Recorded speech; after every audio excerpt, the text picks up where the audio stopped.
Good morning. We start with DXY like usually. So what we can see, we are ranging in the last 4-5 weeks. We have been ranging in this small area, and we have been printing the last 2 weeks some very wicked weekly candles, as we can see here, which shows that we have this battle with bull bears. Bears are selling any spike up, even if on Friday we were going very well, and a little bit disappointing red NFP pushed back the price lower, even if we had already done a great job. So for me, I stay unchanged on that. If we look at the daily candles, we see this big push on Friday. We are still inside this big wedge with some trend line that we can look at here. We see that much better on this chart. And here we have the other thing which is important for me, as you know, which is the fibs. So if we look at the weekly candle, to start always with the weekly, we closed above the 78.6 fib here, the fib of this move up when we went up and did this phase breakout. So we still close up here. We are of course out of the big wedge that I posted last week. We see that much better on the 4-hour. So what happened on Friday was very good. Before the NFP, we would have gone much higher because we broke this 23.6 fib.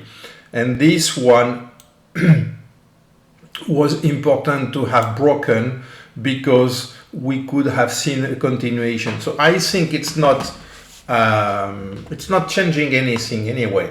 So we should stay above the 76 fib on the close basis, daily close basis. We can still pull back and bounce in the 89.50 area that I've been calling for a long time. I was expecting this one to go a little bit lower to the 50.47 area, posting a kind of double bottom here and then bouncing. So even if we dip inside, we have this wedge that we could retest, and that would be a great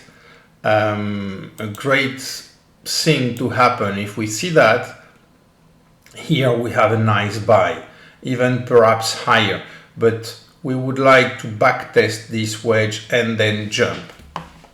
So that's the actual situation. We see we are in between those two fibs since Friday close, So we are still here. We have been here even for a longer time if we look very well. After Friday, all the weekend, of course, we are here. Now we are pushing a little bit. For now, I'm doing nothing, I think, on the euro, dollar, or USD CAD. I will check later. Because I have to look at the whole picture, but that's what we have. So it's important to keep that in mind for any USD pair or any instrument that is priced in USD, like gold, for example, because many are asking about gold many times. Now, if we look at our tools, this is the picture on the 2-hour chart. So we are in between the fibs here. You remember we have this 76.4 and 78.2. So that's where we are ranging now.